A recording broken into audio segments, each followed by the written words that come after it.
बनारस का चुनावी मैदान अब और भी दिलचस्प हो चुका है क्योंकि मुख्तार अंसारी को माना जा रहा था कि अगर वो कौमी एकता दल के टिकट पर चुनावी मैदान में उतरते हैं तो तस्वीर बिल्कुल अलग हो सकती है, समीकरण नए सिरे से तय हो सकते हैं। क्योंकि अगर बनारस की पूरे आप देख लेंगे जो मतदाता हैं तो उसमें 2.5 से 3 लाख अगर ब्राह्मण वहां पर हैं तो इतने ही मात्रा में वहां पर मुस्लिम वोट भी हैं।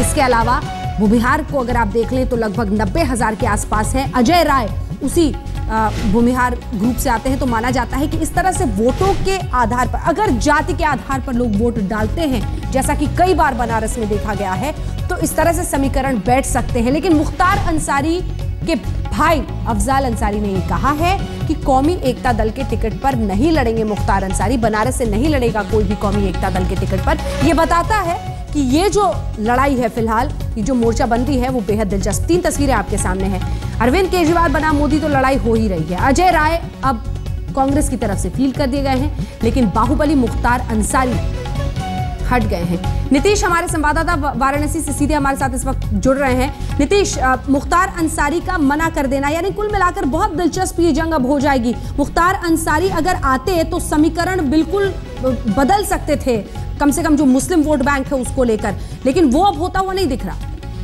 निश्चित तौर पर अंजना, ये बात पहले से ही कही जा रही थी कि यदि यहाँ से मुख्तार अंसारी चुनाव मैदान में आते हैं तो मुस्लिम वोटों का एक बहुत बड़ा तबका उनके साथ जाएगा। लेकिन आज अफजाल अंसारी के ऐलान के बाद कि वाराणसी से कौमी एकता दल का कोई भी प्रत्याशी खड़ा नहीं होगा, और साथ में उन्होंने ये भी कहा कि जो भी मोदी को सपोर्ट, जो भी मोदी के खिलाफ जो भी पार्टी होगी, हमारी पार्टी उनको सपोर्ट करेगी। तो अब ये भी देखना होगा कि अब बाकी सारी पार्टियों से उनकी बात चल रही है, लेकिन अब आगे ये देखना होगा कि आखिर उनकी पार्टी किस पार्टी को सपोर्ट करती है। क्या वो केजरीवाल को सपोर्ट करते हैं या फिर अजय राय को सपोर्ट करते हैं। तो ये सारी बातें यहाँ देखने को आ रही है। ये बहुत दिलचस्प होगा, ये बहुत दिलचस्प होगा। नीतीश, इस पर कुछ साफ उन्होंने बताया नहीं, क्योंकि इसी के जरिए, अगर ये पहले से शुरू दिन से कहा जा रहा था कि क्या वाकई अरविंद केजरीवाल या किसी एक व्यक्ति के साथ तमाम ऑपोजिशन इकट्ठा होकर एक साथ नरेंद्र मोदी के खिलाफ जंग लड़ेगा, क्योंकि तब एक बहुत बड़ा मुकाबला उन्हें दिया जा सकता है वहां पर। ये बहुत ज्यादा, लेकिन बहुत ज्यादा हद तक होता हुआ दिखाई दे रहा है क्या ऐसा?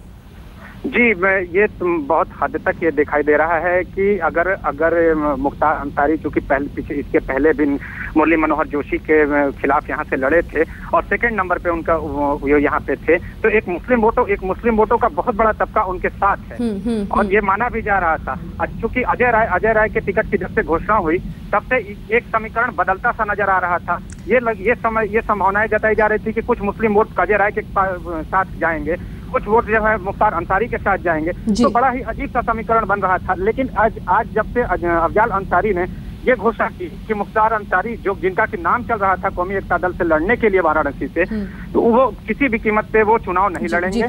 चलते नीतीश, एक छोटी सी जल्दी से जानकारी आपसे। ये भी एक वक्त पर कहा गया कि कांग्रेस पार्टी कह रही थी कि समाजवादी पार्टी अपने कैंडिडेट को नहीं उतारे, हालांकि वहां पर जो उम्मीदवार हैं वो मैदान में आ गए और उनका साथ दे दे, तो उस पर भी कुछ हो नहीं पाया।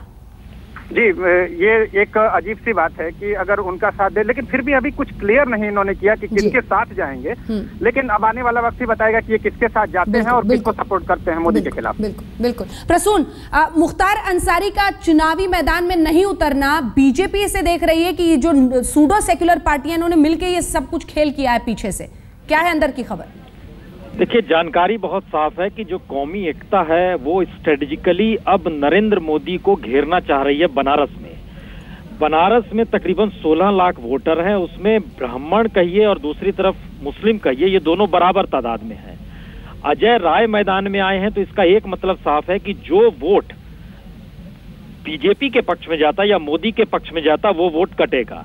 मुस्लिम अगर एकजुट हो रहा है तो इसका मतलब बहुत साफ है, घेराबंदी हो रही है।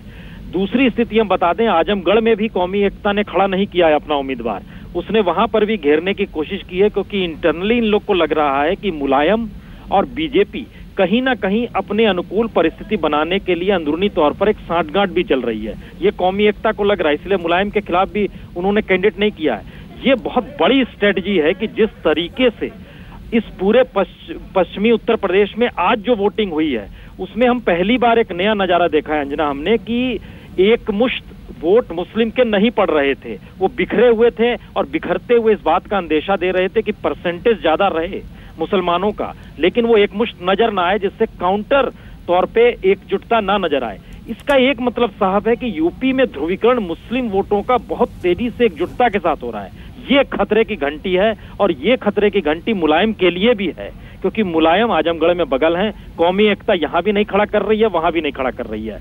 ये परिस्थिति अब देखने की होगी कि क्या सीधी टक्कर की स्थिति बनारस में बन सकती है।